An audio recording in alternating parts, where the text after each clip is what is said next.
લોકસભાની ચૂંટણીને લઈને જમ્મુ કાશ્મીરના મહેમાન બન્યા છે તો તેઓએ ત્યાં ઉધમપુરમાં મોદી ગ્રાઉન્ડમાં સભા સંબોધી હતી। લોકસભાની ચૂંટણીને લઈને પીએમ મોદી આજે જમ્મુ કાશ્મીર પહોંચ્યા હતા। તેઓ ઉધમપુરમાં બટ્ટલવાલિયા સ્થિત મોદી ગ્રાઉન્ડમાં ચૂંટણી સભા સંબોધી હતી। મહત્વનું છે કે પીએમ મોદીના આગમનને લઈ કડક સુરક્ષા વ્યવસ્થા કરવામાં આવી હતી તો ઉધમપુરમાં કલમ 144 લાગુ કરવામાં આવી હતી। પીએમ મોદીએ સંબોધન કરતા જણાવ્યું હતું કે આજે જમ્મુ કાશ્મીરના લાખો પરિવારો પાસે મફત સારવારની ગેરંટી છે। આજે પાઇપથી પાણીની સુવિધા મળી રહી છે। એટલું જ નહીં, ડિજિટલ કનેક્ટિવિટી પણ મળી રહી છે। મોદીની ગેરંટી એટલે ગેરંટી પૂરા કરવાની ગેરંટી। કોંગ્રેસની નબળી સરકારોએ કઈ રીતે દશકો સુધી લટકાવી રાખ્યા। જમ્મુના ખેડૂતોના ખેતરો સુકાયેલા હતા, ગામો અંધારામાં હતા, આપણા હકનું રાવીનું પાણી પાકિસ્તાન જઈ રહ્યું હતું। મોદીએ ખેડૂતોને ગેરંટી આપી હતી, તેને પૂરા કરી અને બતાવ્યું છે। કઠુઆ અને સાંબાના હજારો ખેડૂતોને ફાયદો થયો છે। એટલું જ નહીં, ડેમથી જે વીજળી પેદા થઈ તે જમ્મુ કાશ્મીરના ઘરોને રોશન કરશે। નેશનલ કોન્ફરન્સ, પીડીપી અને બાકીના દળો જમ્મુ કાશ્મીરને જૂના દિવસોમાં લઈ જવા માંગે છે। પરિવારથી ચાલનારા પાર્ટીઓએ જમ્મુ કાશ્મીરનું નુકસાન જેટલું કર્યું એટલું બીજા કોઈએ કર્યું નથી। અહીં પોલિટિકલ પાર્ટી મતલબ of the family, by the family અને ફોર ધ ફેમિલી। સત્તા માટે 370 કલમની એવી દિવાલ બનાવી હતી કે લોકો બહાર જોઈ શકે જ નહીં। તમારા આશીર્વાદથી મોદીએ 370ની દિવાલ તોડી પાડી છે। मोदी विकसित भारत के लिए विकसित जम्मू कश्मीर के निर्माण की गारंटी दे रहा है, लेकिन कांग्रेस, नेशनल कॉन्फ्रेंस, पीडीपी और बाकी सारे दल जम्मू कश्मीर को फिर उन पुराने दिनों की तरफ ले जाना चाहते हैं। इन परिवार चलित पार्टियों ने, परिवार के द्वारा ही चलने वाली पार्टियों ने जम्मू कश्मीर का जितना नुकसान किया, उतना नुकसान किसी ने नहीं किया है। यहां तो पॉलिटिकल पार्टियां मतलब of the family, by the family, for the family.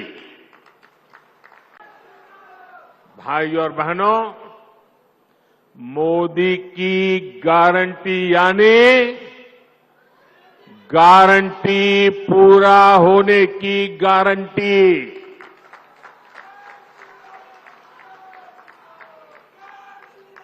आप याद कीजिए, कांग्रेस की कमजोर सरकारों ने शाहपुर कंडी डैम को कैसे दशकों तक लटकाए रखा। जम्मू के किसानों के खेत सूखे थे, गांव अंधेरे में थे, लेकिन हमारे हक का रावी का पानी पाकिस्तान जा रहा था। मोदी ने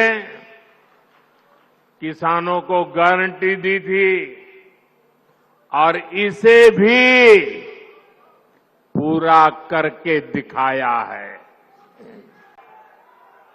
और उनकी पूरी इकोसिस्टम,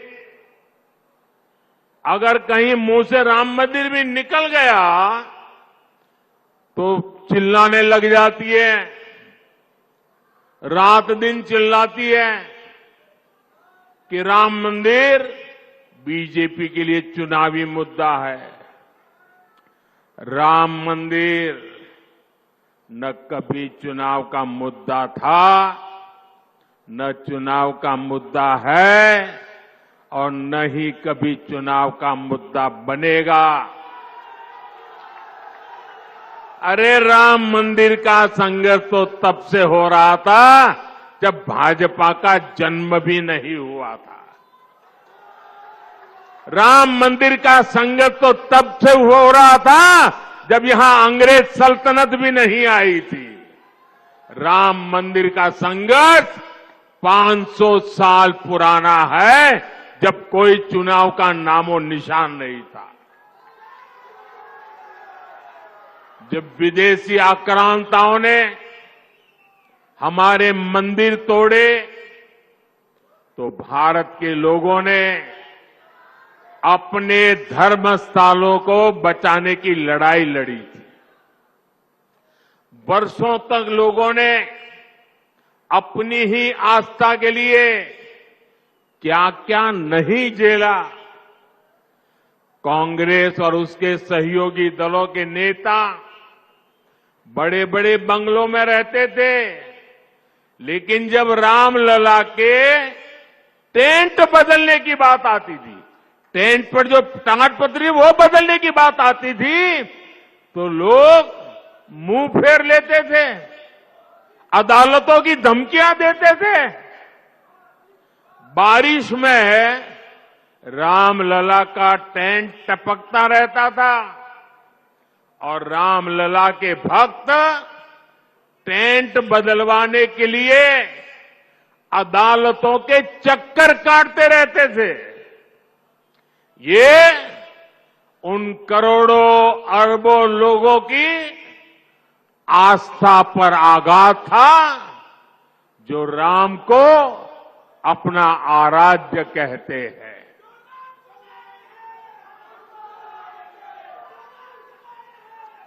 और हमने इन्हीं लोगों से कहा कि एक दिन आएगा जब रामलला भव्य मंदिर में विराजेंगे।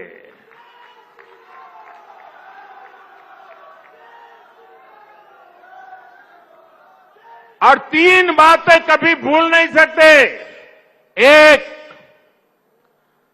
500 साल के अविरत संघर्ष के बाद ये हुआ है। आप सहमत हैं? 500 साल के अविरत संघर्ष के बाद हुआ है। आप सहमत हैं? दूसरा, पूरी न्यायिक प्रक्रिया की कसौटी से कस करके, न्याय के तराजू से तोल करके अदालत के निर्णय से काम हुआ है। सहमत है? तीसरा, ये भव्य राम मंदिर सरकारी खजाने से नहीं, देश के कोटि कोटि नागरिकों ने पाई पाई दान देकर बनाया है। कांग्रेस किस वोट बैंक को खुश करना चाहती थी? साथियों, कांग्रेस और इंडी गठबंधन के लोगों को देश के ज्यादातर लोगों की भावनाओं की कोई परवाह नहीं है।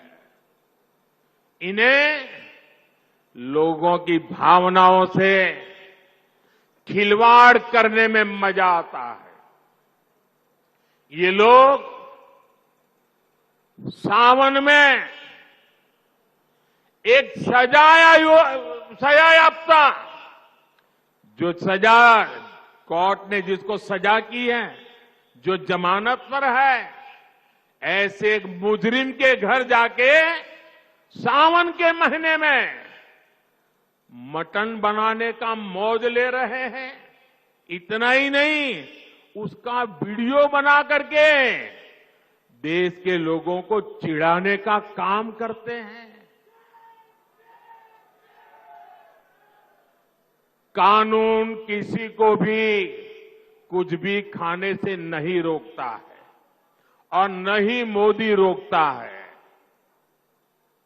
सभी को स्वतंत्रता है कि जब मन करे वेज खाए या नॉन वेज खाए, लेकिन इन लोगों की मंशा दूसरी होती है। जब सब मुगल यहां आक्रमण करते थे ना, तो उनको सत्ता, राजा को पराजित करने से संतोष नहीं होता था।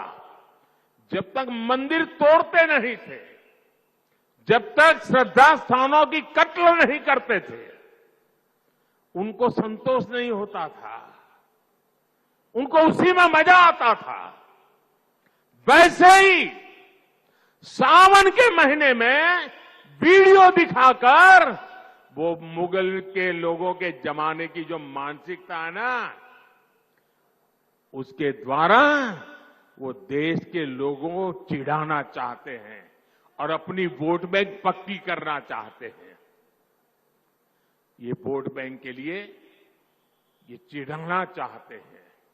आप किसे चिढ़ाना चाहते हैं?